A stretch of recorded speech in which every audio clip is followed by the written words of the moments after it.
राधे राधे सभी को। एक छोटी सी कहानी है जो हमें अपने जीवन में एक सीख देती है। एक गांव में एक धोबी हुआ करता था। वह अपने गधे को चराने के लिए जंगल में ले जाया करता था।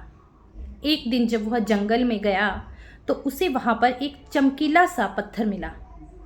उसने उस चमकीले पत्थर को अपने गधे के गले में टांग दिया। जब भी धोबी अपने गधे को नहलाता तो उसी पत्थर से रगड़ रगड़ कर नहलाता। एक दिन वहाँ से जौहरी गुजर रहा था तो उसने देखा कि ये धोबी हीरे से अपने गधे को नहला रहा है। लेकिन जौहरी को पता था कि शायद ही इस धोबी को पता है कि यह पत्थर नहीं हीरा है। जौहरी धोबी के पास आया और कहा, अरे धोबी, यह पत्थर कितने का दोगे? धोबी ने कहा, अरे ऐसे पत्थर तो जंगल में बहुत सारे हैं, वहाँ से ले लो। लेकिन जौहरी ने कहा, नहीं, मुझे तो यही पत्थर चाहिए, मैं इसके 2 रुपए दूंगा।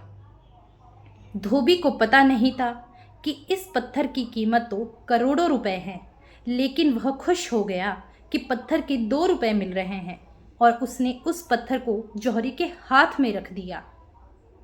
जैसे ही वह पत्थर जौहरी के हाथ में गया, वह पत्थर टूटकर चकनाचूर हो गया, उसके टुकड़े टुकड़े हो गए।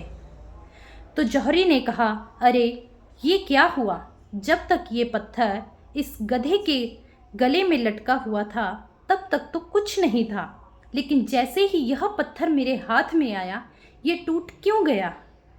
तो उस टूटे हुए हीरे में से आवाज़ आई कि जब तक मैं इस गधे के गले में लटका हुआ था, इसे मेरी कीमत का पता नहीं था कि मेरी कीमत क्या है, लेकिन तुम्हें तो पता है कि मेरी कीमत करोड़ों रुपए है, तो तुम मुझे 2 रुपए में कैसे खरीद सकते हो? जब तक आप जैसे लोग करोड़ों रुपए की चीज़ को 2 रुपए में खरीदते हो तो वह चीज़ टूट ही जाएगी, बिखर ही जाएगी। धन्यवाद।